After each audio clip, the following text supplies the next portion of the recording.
this is day 4, I think. What is it? It's the 17th, and I started this on the 14th. So one would think this was day 3, but I think it's day 4. I'm losing track. I have no idea. I'm sure the video will tell you what day it is. I have no idea. I am... The best way I can put it at the moment is alive. It's amazing. And I was reading a post, I think it was from a guy called Bill, on the Vortex, where he wrote, "I'm in the Vortex and I'm alive." And I read that and I went, yeah, that's exactly how it feels. And it is, it's the best way I can describe it. I'm feeling alive.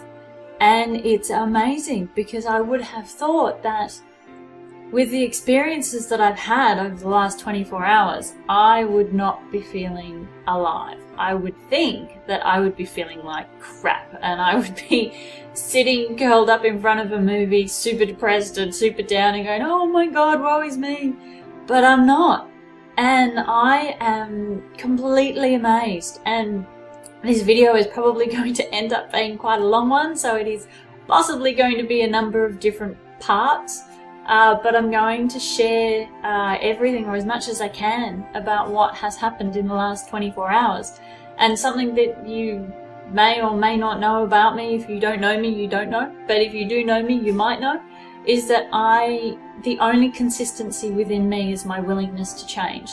And I will change anything at any time, constantly, if I come across something that doesn't feel aligned and there's something in me that is being triggered. I will change myself to bring myself into alignment in a flash. I'm not attached to anything that is within me, especially when it's not in alignment and I'm having a reaction and I know that that reaction isn't working for me. So I had, and I'm going to share the whole story, or some of the story. I had some interactions with someone yesterday. It was a man, and I think in my first video maybe I mentioned my biggest resistance at the moment is money and men, and it is. And I was having some interactions with a man yesterday, and it was all going swimmingly well, and I had I guess I had an expectation, you know. I wanted more than what was on offer at the time. I wanted time, I wanted connection, I wanted more than what was on offer. He had other plans. I essentially had a tanty. I went into my princess mentality and stood there and had a tanty and said, I want to know I'm more important than anybody else in your life. And I shared a story with him this morning in an email, and I'm going to share it with you because it's one that I sat and connected, and it flowed through, and I read it and just went, wow, that is so true. And it is, and I use caveman times as a really good example. It's unemotive, it's direct, and it's to the point. And sometimes it's our emotions that, well, it's always our emotions that create these massive stories that aren't really what's actually going on. And with this reaction, you know, I sent him an email saying, you know, I would have liked a Skype chat or a video chat. I wanted more. I want to know that I'm a priority. I want to know that I'm more important. And he sent an email back saying, you know, kind of get the feeling you're being demanding. You're demanding me to give you something that I don't actually have to give you right now. And he just completely called me on everything that I had done. And I was having a conversation with a friend on my birthday, actually, where I was saying to her, you know, and she has met someone that calls her on her bad behavior, and she loves it. And I was having this conversation with her, and I said, you know, it's probably at the top of my list, is to have a man that is strong enough to call me on my bad behavior. And I've been wanting to understand why. Why is it that I want a man that will call me on my bad behavior? Why is it that I want a man that has the ability to stand there and be strong and committed to himself and be true to himself and still be supportive, and to call me on it, or not, not react to it, not run away from it. And this is what I got, and I really enjoyed this. I really enjoyed this story. Back in the caveman days, a woman invited a man into her home, or into her cave, and he had done something that hurt her.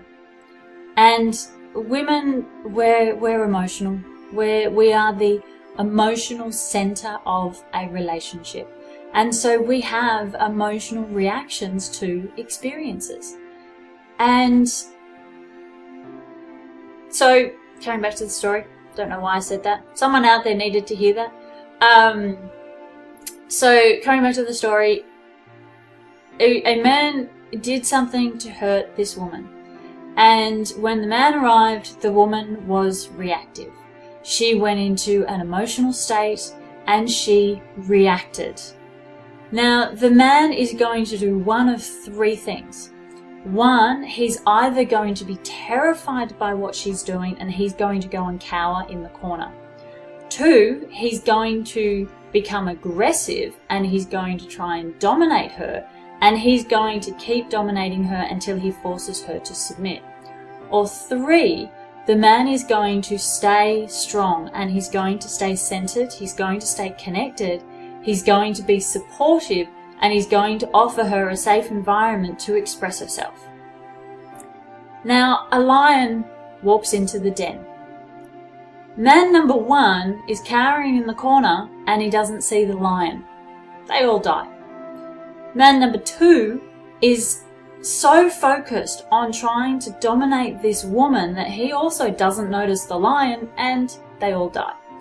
Man number three is standing centered and connected. He is aware of his environment, he's aware of himself, and he is standing in his strength as a man.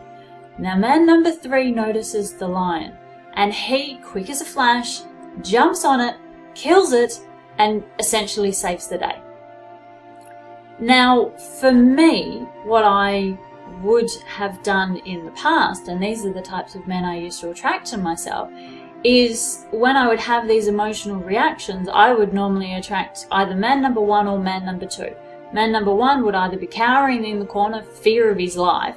Man number two would try and dominate me and force me to submit. And if I had man number two, I would normally end up submitting. Or what would happen is that because neither of them noticed the lion, neither of them even saw the lion, and in my emotional state, if I saw the lion, which normally I did unless I was really being dominated, which, by the way, I don't think that's ever happened to me. I don't think I've ever... I'm just having a look.